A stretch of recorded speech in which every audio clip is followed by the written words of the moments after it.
Welcome to Matters of the Heart podcast with Rashonda, Sunday Thoughts episode edition. Sunday Thoughts are stories I've experienced in life, and I relate those stories to God's Word in a way where you can understand.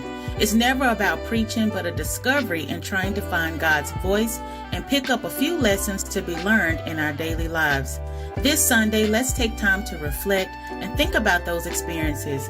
God's messages are often hidden in plain sight in everything that happens to us, whether good or bad.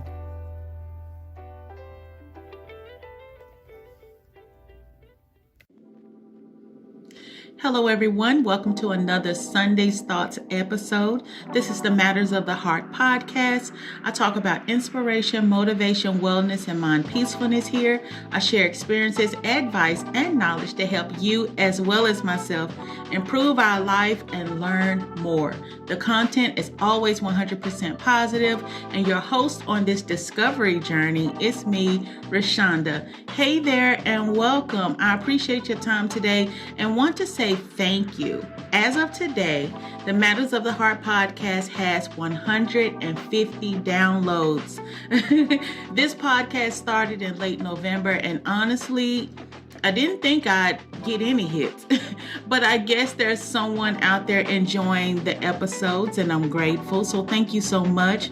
Is it me, or do you feel funny sometimes celebrating yourself or an accomplishment? Because it seems like people fall off or stop supporting you.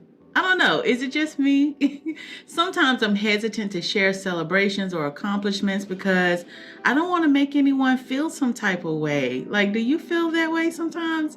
Do you know what I mean? But in the words of my very wise dental hygienist, if we don't celebrate the small victories, we won't celebrate anything at all. So celebrate and feel comfortable sharing your wins, no matter how small or big they may be. After all, it's your win and it deserves its own celebration. Speaking of celebration, I want to celebrate something truly unique today, which brings me to today's topic, which is, do you have a fork? Do you have a fork? So today's Sunday thought is all about our eating utensils, mainly the fork. There's something you got to know about me, and honestly, I absolutely love stories, which is good gossip to me. I love reading them and sharing them, especially when they have a meaning or a moral. And the story I'm going to share today regarding our kitchen utensils has a significant one. So get those forks ready and let's dig in. It's short and sweet, but hopefully it encourages you today. I'll be right back. Stay tuned.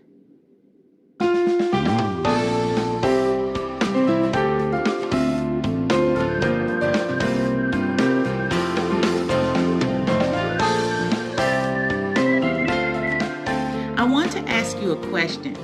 Do you happen to have a fork? I'm sure you're probably thinking, who doesn't? But that can be a real question for those of us that have forks that disappear once you put them in the dishwasher. I promise you, I think I have a dishwasher monster awaiting the dishes, and the only thing it wants to eat is forks because I can't ever seem to find one when I need one. Do you have a dishwasher monster? However, maybe the dishwasher monster loves forks because they have a significant meaning to them, which takes me to my next question. Do you know what the meaning of the silverware trio when it's placed in front of you at a restaurant? Do you know what that really means?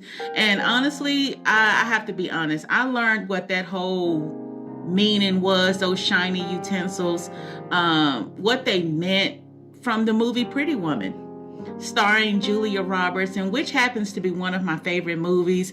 To those that seen the movie, remember when he was trying to teach her what the salad fork was and the dinner fork was and the placement of each? Yeah, I was learning right along with Julia Roberts. I just never knew that there was much significant meaning behind utensils. I just knew that some were big, others were small, and okay, now where's the food? I'm a big foodie, okay? Where's the food? Okay, I see the forks. I'm glad I got one. Now let's eat. But everything in life has some type of symbolism or meaning to it. As the adage says, there's a reason for everything, and that statement couldn't be further from the truth. Since that time of learning what utensil was used for what, I never really gave another thought to utensils having any other meaning until my sister sent me a copy a couple of years ago of this story.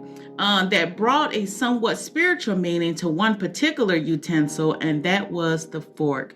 And I'm going to share that after this.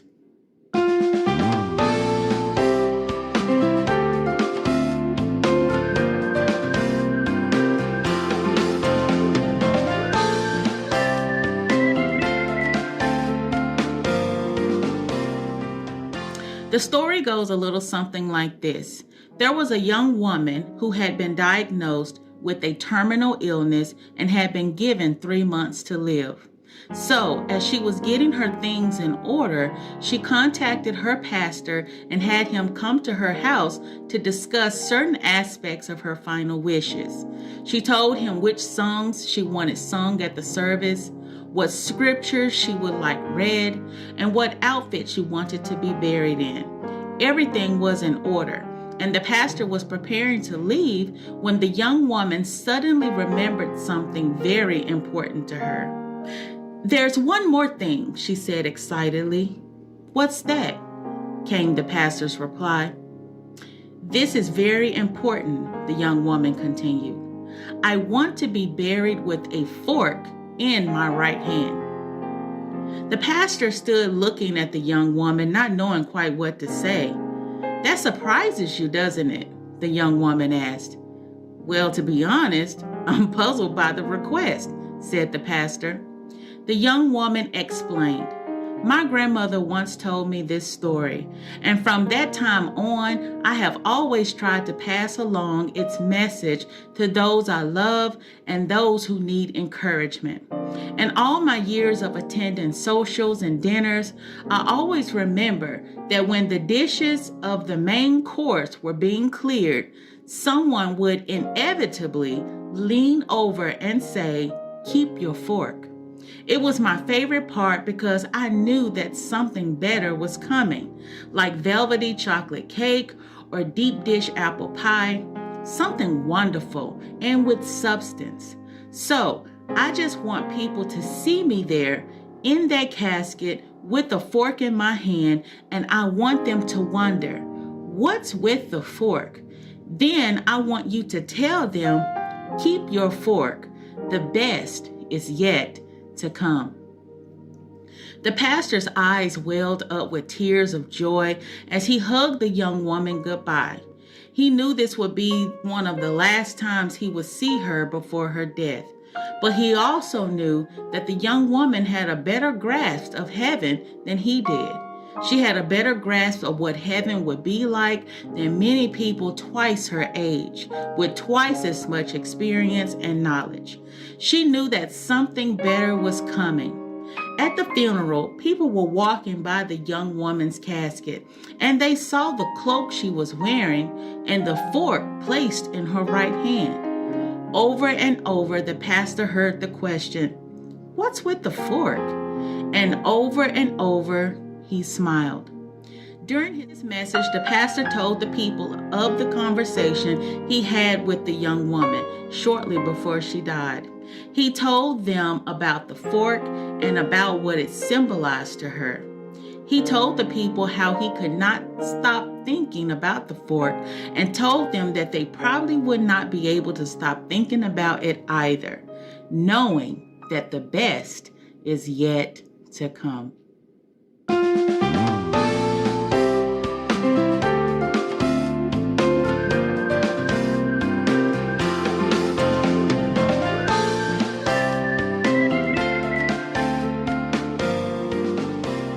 I'm sure after that story, you'll begin to look at your fork as not just some small eating utensil, but now you'll look at it and eat off of it with purpose. I don't know what you may be going through today, or even what battles you may face tomorrow or in the months to come, but I just want you to keep these quotes in mind. Trouble don't last always. Joy comes in the morning. But most importantly, your best is yet to come. The Bible says we're supposed to count it all joy when we fall into various trials, knowing that the testing of our faith produces patience. So hold on to your fork, knowing that something greater is coming.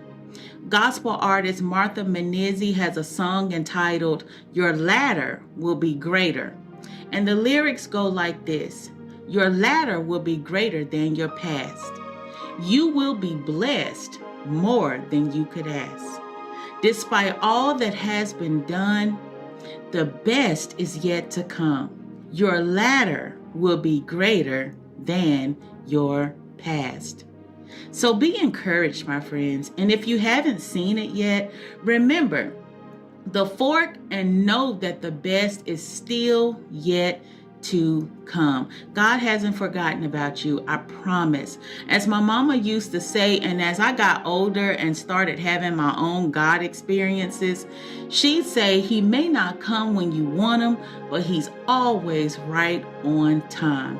Believe that today, okay?